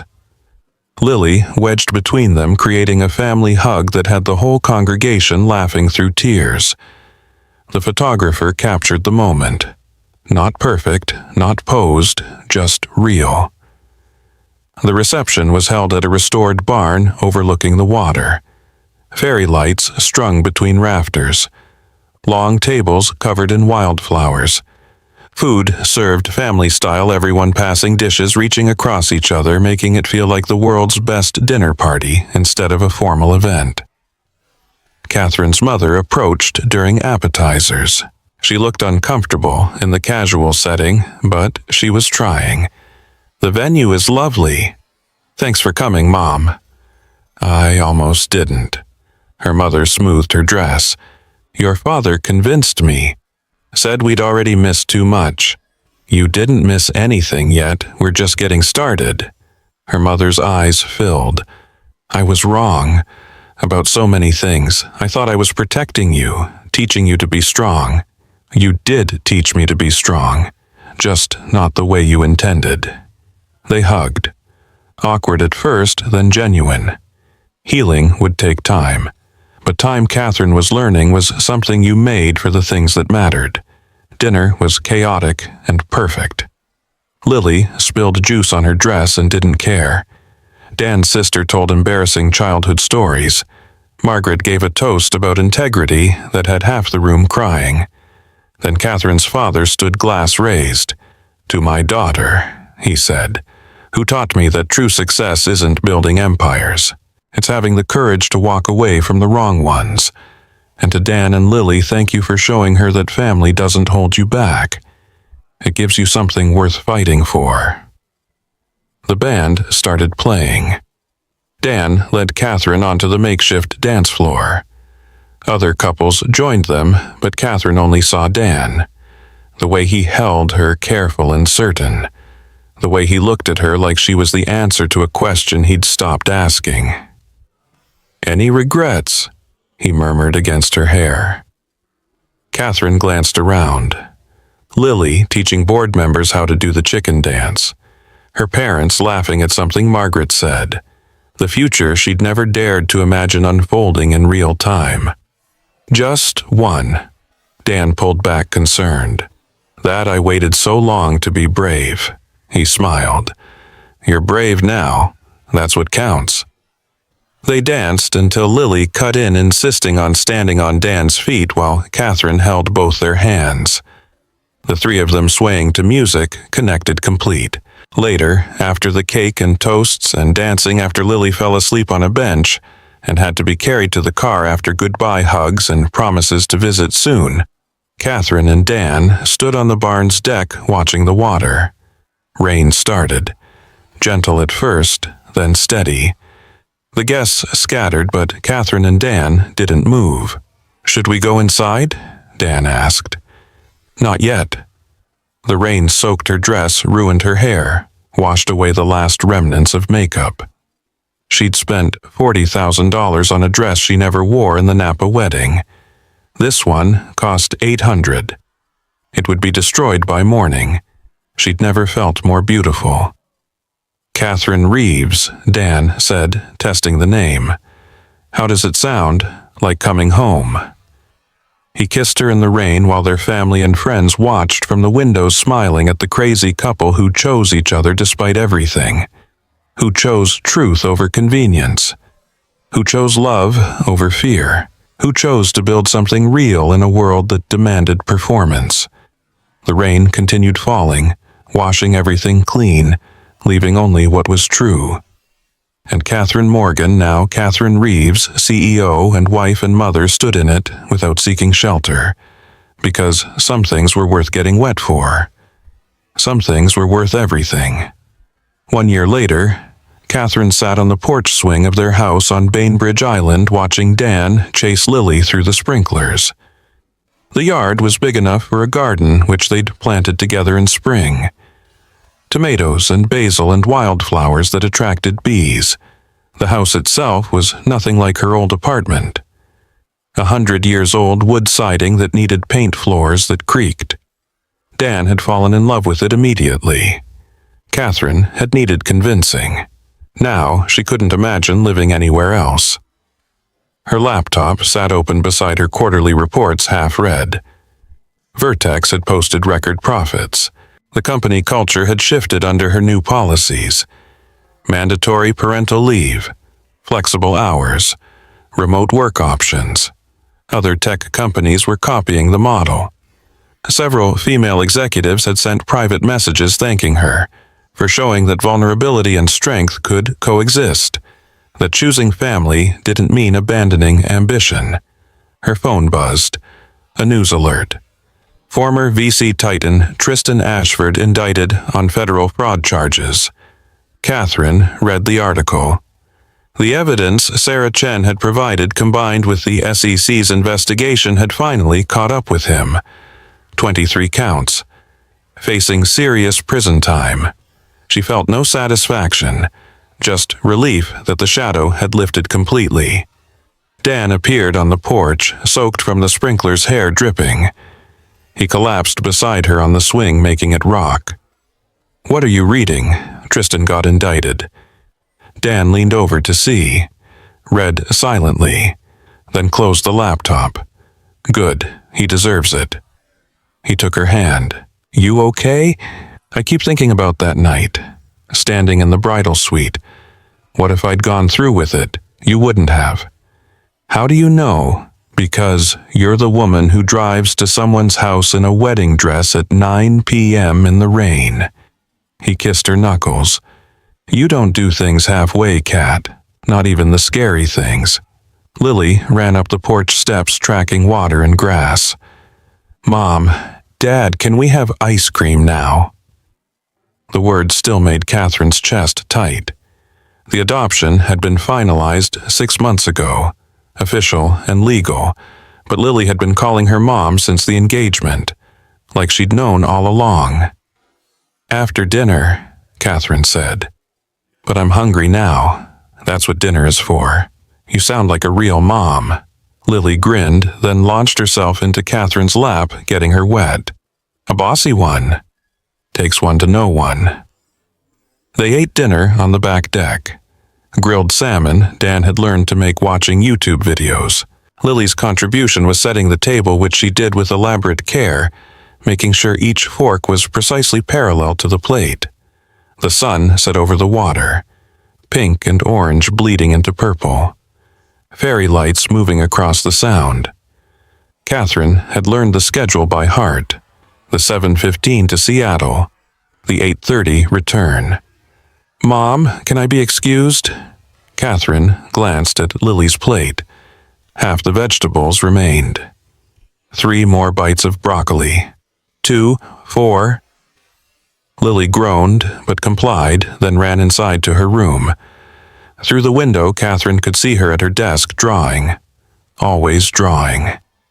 Dan started clearing plates. Catherine helped their movements synchronized by routine. A year of shared meals had created rhythm. She washed, he dried. The kitchen window faced the garden, their reflection in the glass side by side. "I got an email today," Catherine said, "from a woman who just graduated business school. She asked for career advice." "What did you tell her?" "I haven't responded yet. I wasn't sure what to say." Dan dried a plate, set it in the cabinet. "Tell her the truth. Which is that success looks different for everyone. That choosing yourself isn't selfish. That the best life is the one you build intentionally, not the one that looks good in photographs." Catherine turned off the water, dried her hands. "When did you get so wise?" "I married up, had to keep pace." They finished the dishes in comfortable silence. Through the window, darkness settled. The reflection became clearer. Catherine studied it. Her face different now. Lines around her eyes from laughing. Gray streaks she'd stopped covering with dye. The expensive haircut grown out into something simpler. She looked older. She looked happier. Inside, Lily called from her room. "Mom, can you come see?" Catherine found her daughter at the desk, new drawings spread out. 3 figures in a kitchen. Windows showing stars. A table set for 3. At the bottom, in careful letters, "My real family." "It's beautiful, Bug. Can we hang it in your office, the big one downtown? You want it in my CEO office." "Yeah. So when people come for meetings, they know you have a family. That you're not just a boss, you're a mom, too." Catherine knelt beside the chair. "You know what? That's a perfect idea." After Lily was in bed, Catherine sat in the small office she'd created in the spare bedroom. Nothing like her Vertex corner office. Just a desk, a chair, a window overlooking the garden. But it was hers. She opened her laptop, pulled up the email from the business school graduate. Started typing. "Dear Maya, you asked for career advice. I'll give you the best I have, though it may not be what you expect. I spent 15 years building a company, sacrificing relationships, health, personal happiness. I thought success meant corner offices and board seats. That love was a distraction. That vulnerability equaled weakness. I was wrong. The most successful thing I've ever done is walk away from a wedding that looked perfect but felt empty. It cost me. Stock prices fell. Board members turned. My family stopped speaking to me. But it gave me something I'd never had. Truth. Authenticity. A life built on what matters instead of what impresses. I'm not saying abandon your ambition. I'm still CEO, still driven, still demanding excellence from my team. But I'm also a wife and mother. I leave work at 6 for family dinner. I take real vacations. I say no to opportunities that would consume my soul. The women who taught me to lead told me I had to choose. Career or family, power or love. They were wrong. You don't have to choose. You just have to be brave enough to build something that honors all of who you are. The biggest risk isn't failing professionally. It's succeeding at a life you don't actually want. Be brave, be honest, be whole. The rest will follow. Best Catherine Morgan Reeves, CEO, Vertex Technologies. She read it over. Added her signature. Hit send. Through the window she could see Dan in the garden checking the tomatoes by flashlight. He did that every night before bed. A ritual she'd found odd at first, then endearing. She joined him outside. The night air was cool. Rain threatened but hadn't started. The smell of earth and growing things surrounded them. "Everything okay?" she asked. Hornworm on the big plant. Got him. Dan straightened, wiping his hands on his jeans. "You finished that email?" "Yeah." "What did you tell her?" "To be brave." "Good advice." They walked back to the house together. Through the kitchen window, warm light spilled out. Inside, Lily's drawings covered the refrigerator. School photos arranged chronologically. Evidence of life being lived. The empty chair at the table, the one that used to haunt Dan, now held Catherine's work bag. Lily's backpack. The debris of a family in motion. No absence, only presence. Before bed, Catherine checked on Lily one last time. Her daughter slept curled around the stuffed rabbit hair spread across the pillow. One hand clutched a new drawing. Catherine carefully extracted it. 3 figures, a house, a garden, stars overhead, and in careful crayon letters, nothing to hide anymore. Catherine's eyes burned. She placed the drawing on Lily's desk, kissed her daughter's forehead, and backed out quietly. In their bedroom, Dan was already under the covers reading. He looked up as she entered. She asleep, out cold. Catherine slid into bed beside him. She drew another picture. "What's this one? Us, being honest." Dan set his book aside, turned off the lamp, pulled Catherine close. She fit against him perfectly. A year of sleeping beside each other had created a geography they both knew by heart. "Are you happy?" he asked into the darkness. Catherine thought about the question, really thought. A year ago, she would have qualified the answer. Listed the challenges, the complications, the ways it wasn't perfect. Now, she just said, "Yes." "Me too." Rain started, soft against the roof. The sound that had terrified her on her wedding day to Tristan now soothed. She'd learned to hear it differently. Not chaos, but cleansing. Not destruction, but renewal. Dan, thank you for letting me stay. That first night, every night since. He kissed the top of her head. "You're not staying, Cat. You're home."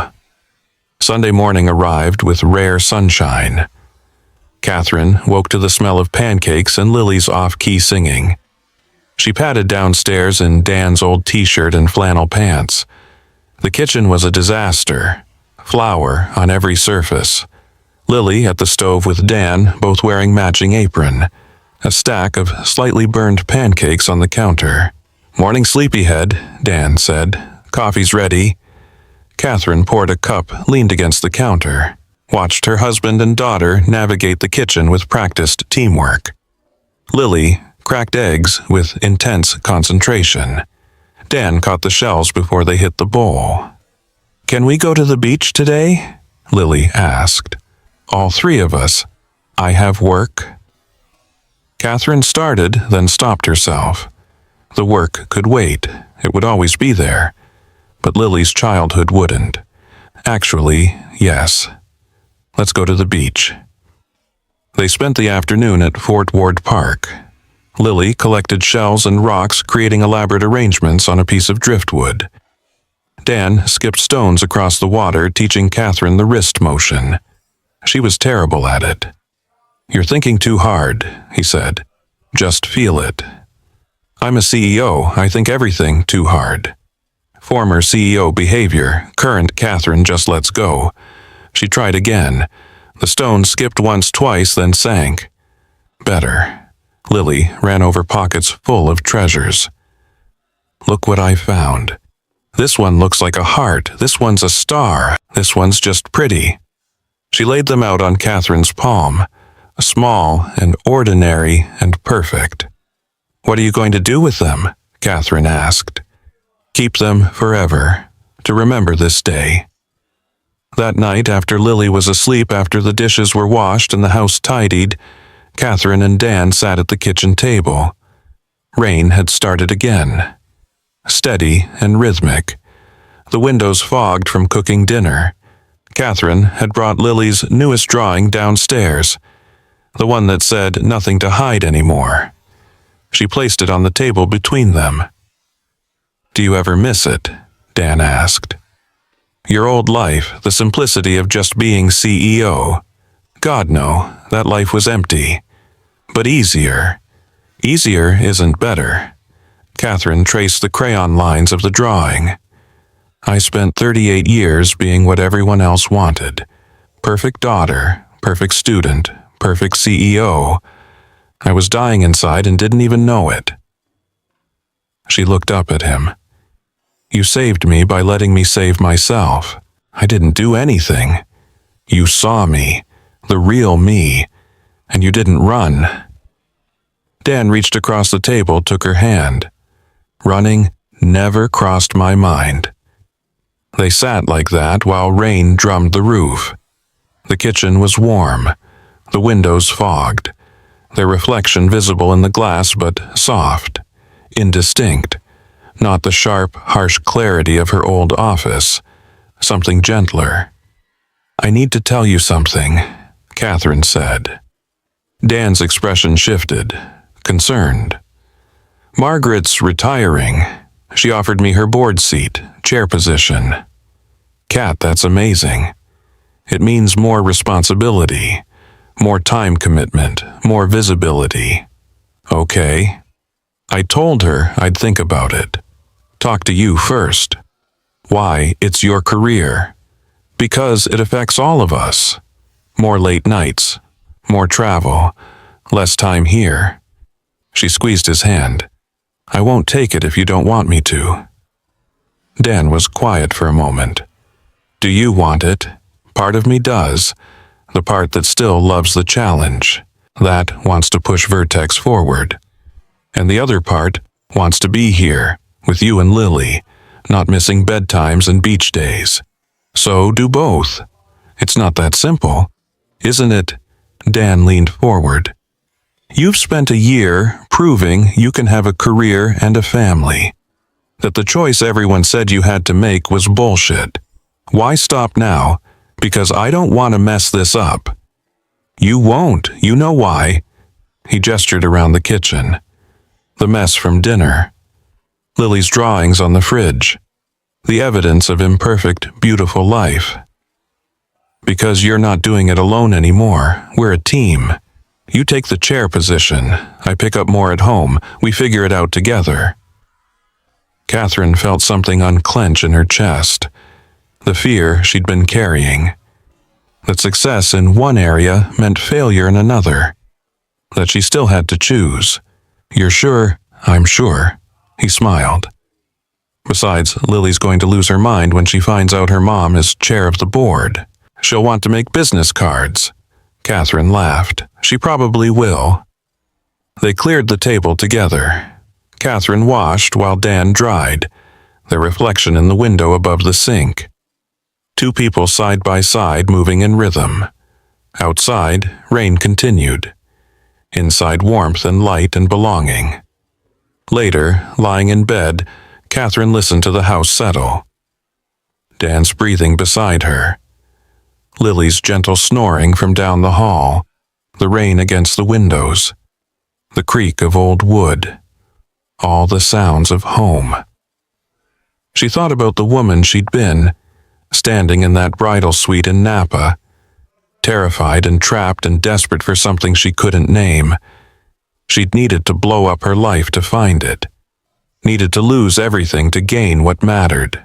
No regrets. Her phone buzzed. A text from Maya, the business school graduate. "Thank you for your honesty. I needed to hear that. Can I ask you something else?" Catherine typed back. "Of course. How did you know that it was time to choose differently?"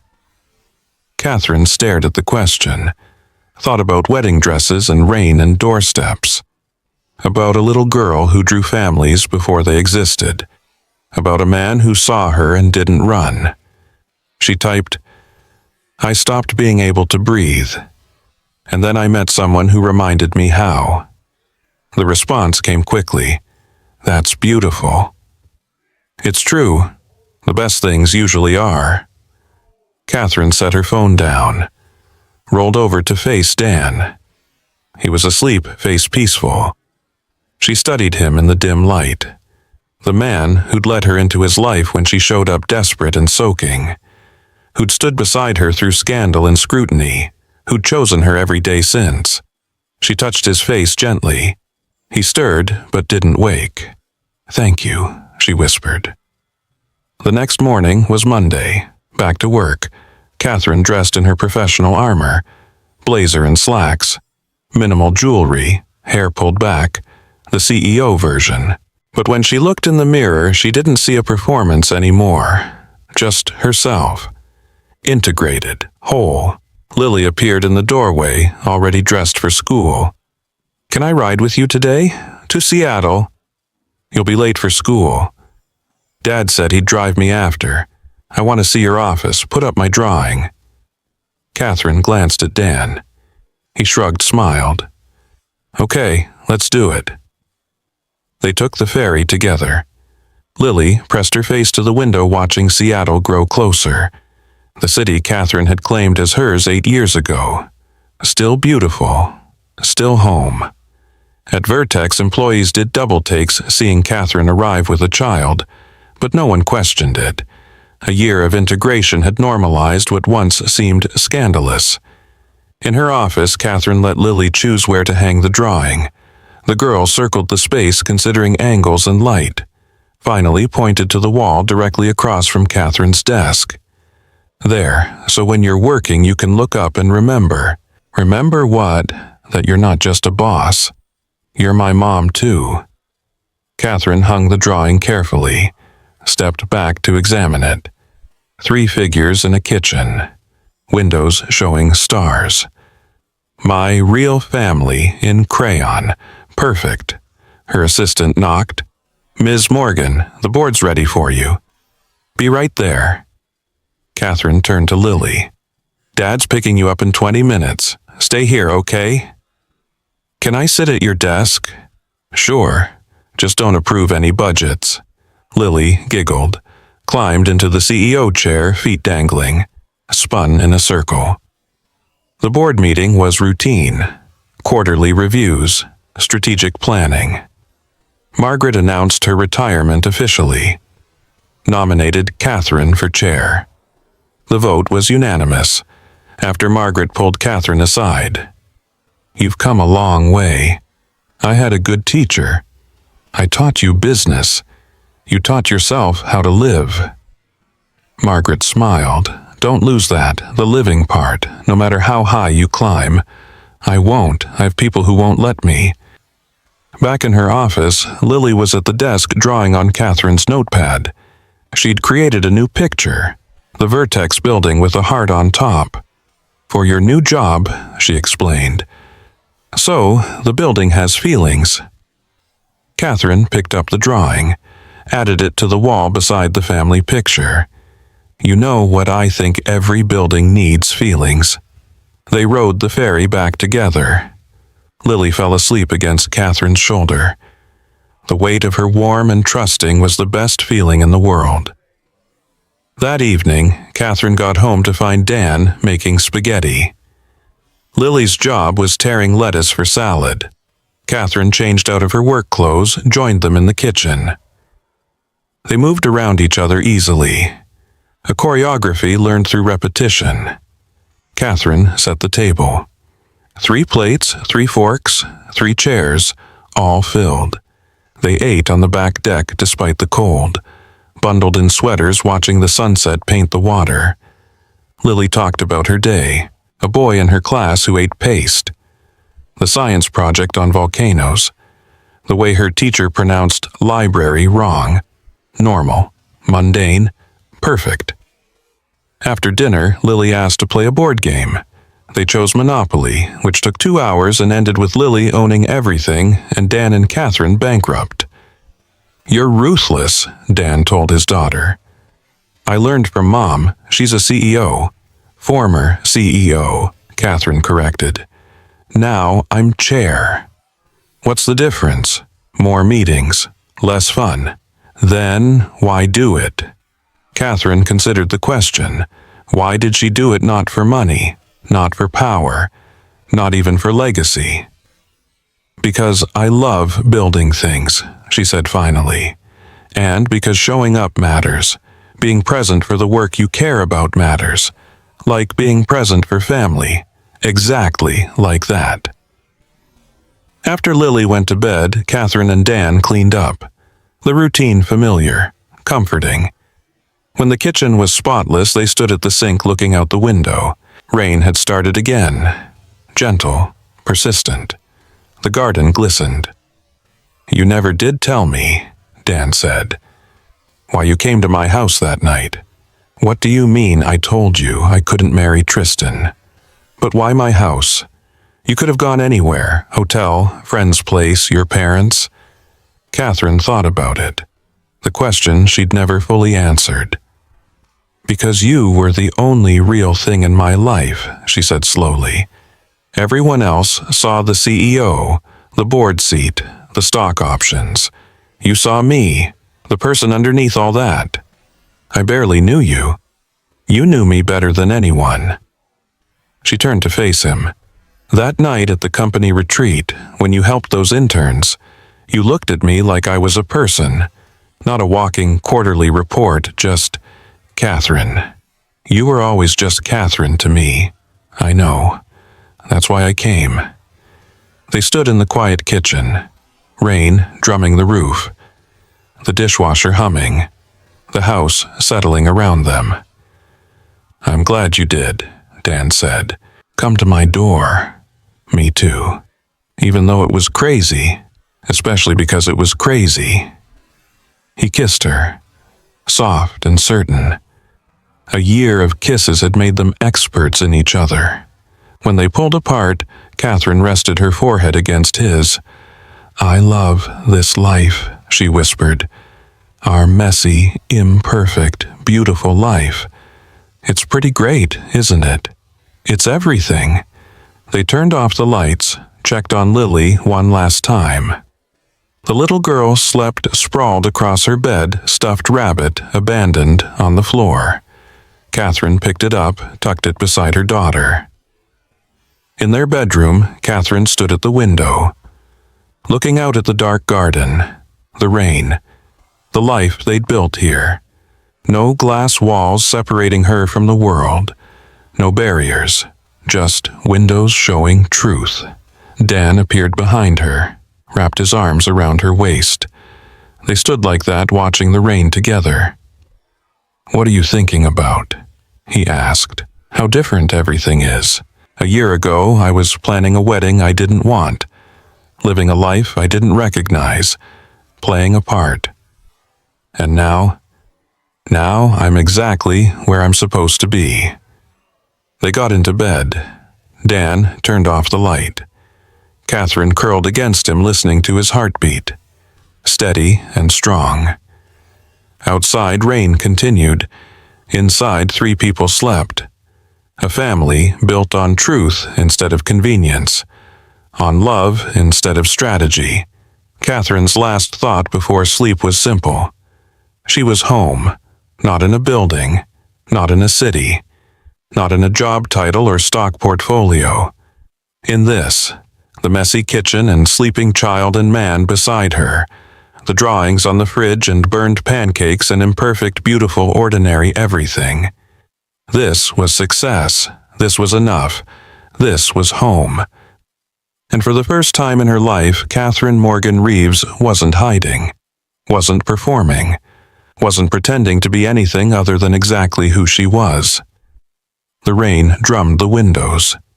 The house creaked and settled, and inside in the warm darkness, a family slept. All the chairs filled, all the windows clear, all the truth finally told. Nothing left to hide, everything worth keeping.